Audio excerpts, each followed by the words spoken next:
So you don't believe me when I tell you that cross-border trade is tanking. So I'm gonna show you. I'm gonna post today 2 loads on my load board. Number 1, I'm gonna post GTA to Los Angeles, California. And the second load I'm gonna post is a GTA to Dallas, Texas. Now, usually in most cases, we bill about $3,500 on the Dallas, Texas run, and we bill $5,200 on the Los Angeles, California run. So I'm gonna post the loads.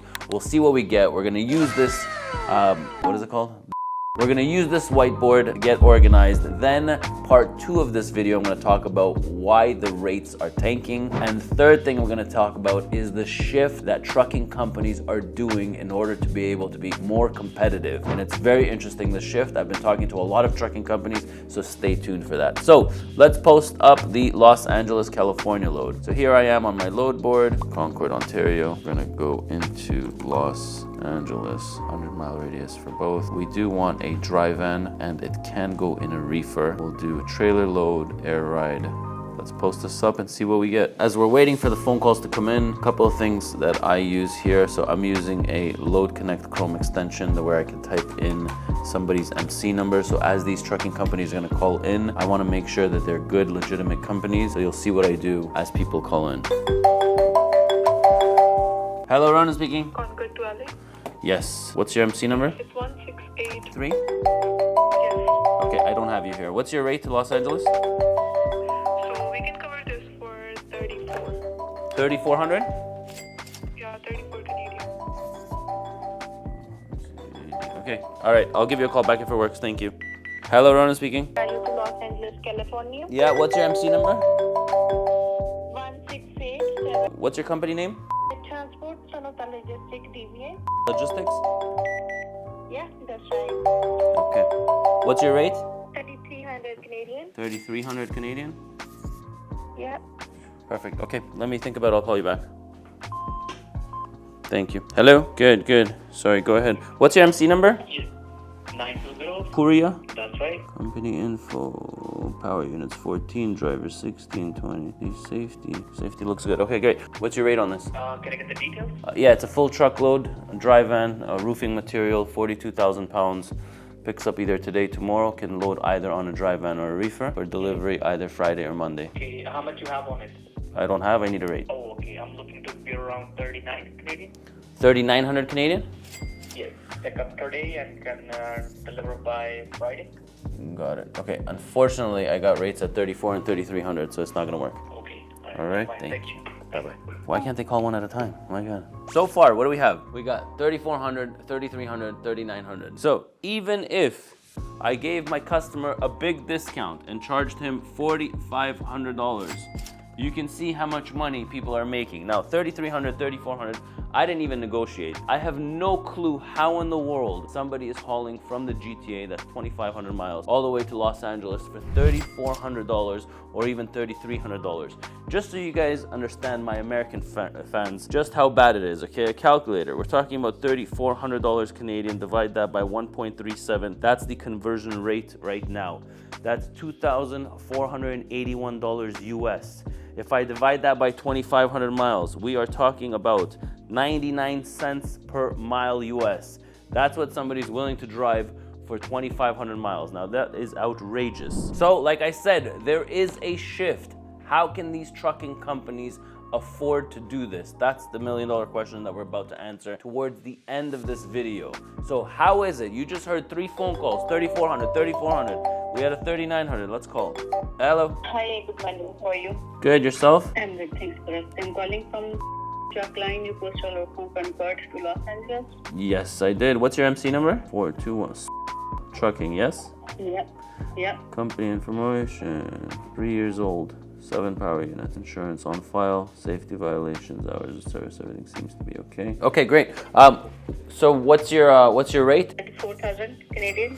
4,000 Canadian. Okay. 4,000 Canadian. I have 33, 34, and 3,500 for rates. So I cannot do your 4,000 Canadian. Okay, I can do 35. You can do 35? Yeah. Well, that was easy. That was easy. Okay, great. Let me just get back to my customer. I'll give him the rate and I'll get right back to you, okay?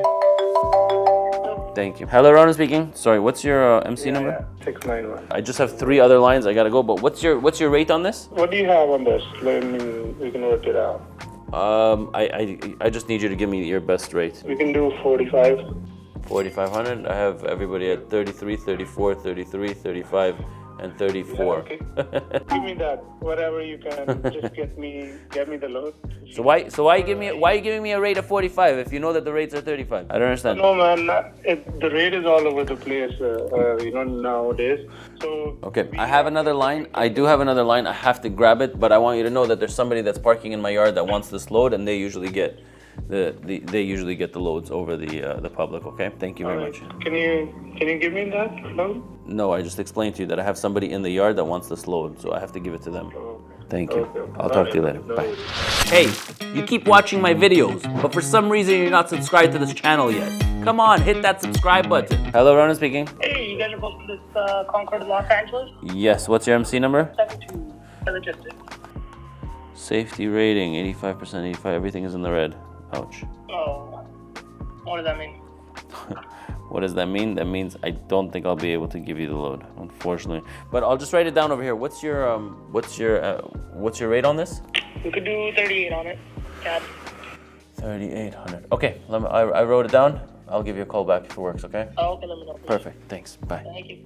Bye. So this video is gonna be extremely long if I do the Dallas, Texas also, so we're just gonna stick to the Los Angeles, California, okay? So you've heard it, 99 cents a mile is a joke, and it's actually well below our break-even point. So why in the world are rates tanking? Well, here's a few reasons on why the rates are plummeting. Number one, there's a weak demand on both sides. So both Canada and the US, I don't know if you're noticing it, but I'm definitely noticing it, where people just don't have excess cash. You know, during COVID, when the governments, used to pour money out there, stimulus package, employment packages, I mean, they used to pay a portion of people's salaries. The government was flooding money, was giving out money like it was candy. And that really stimulated the economy. A lot of people had extra money. They didn't know what to do with it. Everybody was spending money in their homes. Everybody was renovating. Everybody was buying new gadgets and new toys and new things, but that all dried up. And when it dried up, with a combination of that plus interest rates going up, it kind of dried up everybody's excess cash. And when people don't have cash to spend, things are not moving on either side. Here's an example, mortgage rates. I mean, I could give you myself as an example. Before, in 2020,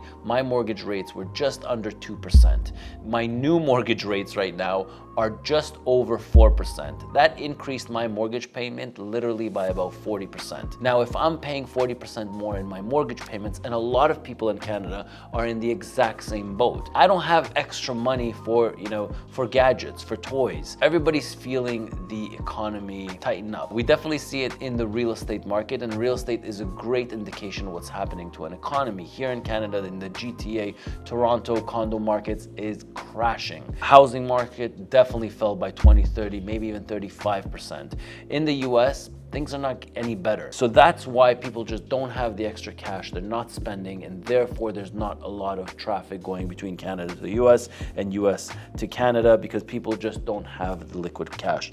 Number two, I mean, we really need to talk about this, and that's the political and economic uncertainty. I don't know about you guys, but new president in the US, I mean, every time he would make a speech, it would affect cross-border trade, and it's still affecting cross-border trade. In February, he said that the tariffs are coming out in March. So then February's numbers shot up like literally 20%, 30%, because all of Canada was shipping to the US and all of the US was shipping into Canada because they were both afraid of the tariffs. April came along, the tariffs came, and then all the rates just started plummeting. April was a horrible month. May was even a worse month. And June, again, we're just in the first week of June, but there's definitely uncertainty in the Canada-US trade and even in Mexico. So this uncertainty is not stable. It's not stable for the Canadian economy. It's not stable for the American economy, and you can definitely see the effects on both sides of the border. And the third reason why I feel like freight rates are plummeting is because a lot of trucking companies grew way too fast. During the COVID years, even post-COVID, the rates were through the roof, $4, $5, $6 per mile. It was a money-making machine to have trucks out there. Some fleets grew from 100 power units to 400 power units and 20 power units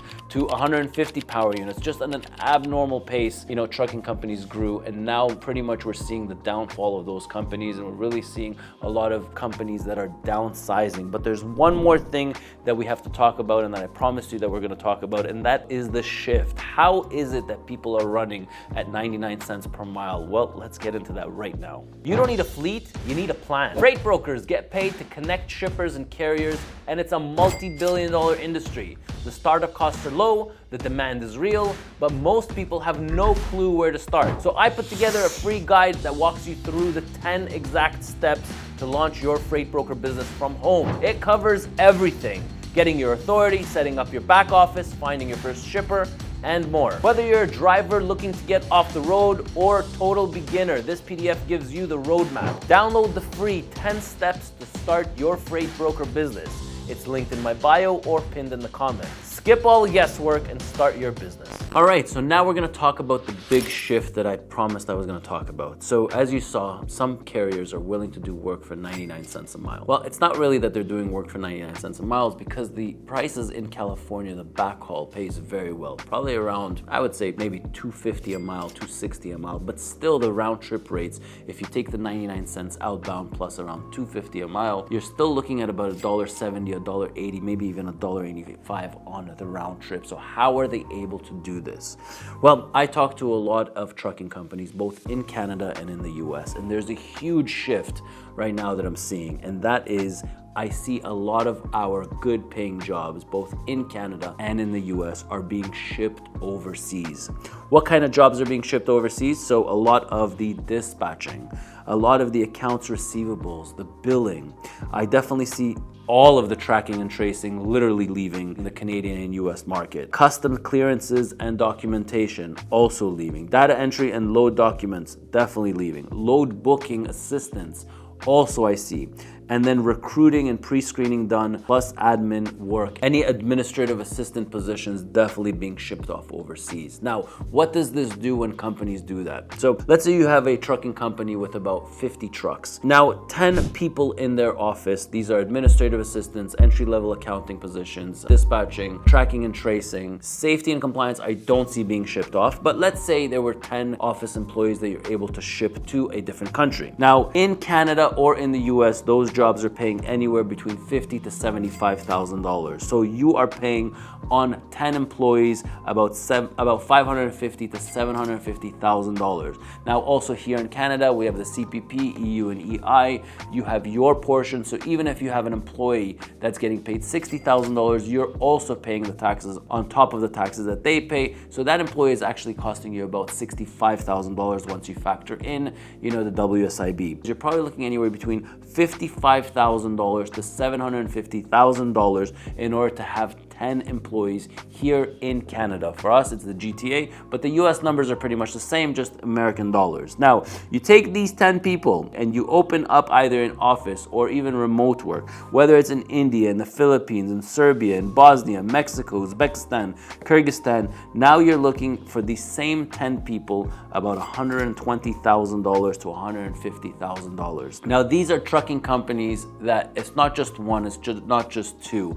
I see a lot of trucking companies, and the second they hit that 50 mark, that 30 mark, I consult a lot of companies that have 20, 25 trucks, and I see that their back-end office is in other countries. Now, for those companies that are adamant about having all their employees in the US or in Canada, they have a disadvantage, because it's just a matter of time until the companies that have offshore dispatching and an offshore back-end office, that they're going to be able to outperform and outcompete the companies that are leaving everything locally here. What do I mean by that? So tomorrow when there's an RFP, a manufacturing plant, takes out a bid, the company that has all their employees here in Canada or in the US, they cannot compete against the company that has half of their office back home, wherever that may be in any one of those countries, because just on 10 employees, the difference is about $450,000 per year. What if a company has 20, 30, 40, 50 employees? We're talking about savings in the millions of dollars. Now, when an RFP comes out, a company that has 100 or 150 trucks, I am able to go in, or some companies are able to go in at $1.85 a mile, at $1.90 a mile. Whereas a company that has all their employees here in Canada and in the US, they won't be able to compete. They won't be able to go below $2.05 or maybe even $2.10 per mile. So this is the shift that I'm seeing. It's a huge movement. It's been happening over the last 3 years. And as the companies are becoming more and more aggressive, more and more jobs are being shipped off into these countries, and I'm seeing it more and more. So for you drivers out there, I'd love to hear some of your comments. Do you know? Have you seen this shift? Do you feel this shift as drivers? When you have a dispatcher that's dispatching you from a different country, can you tell the difference? So I'd love to hear your opinion about this big shift. If you're a driver, I'd love to hear from you in the comments whether or not you feel the difference, whether you have a dispatcher from here or if you have a dispatcher, a foreign dispatcher.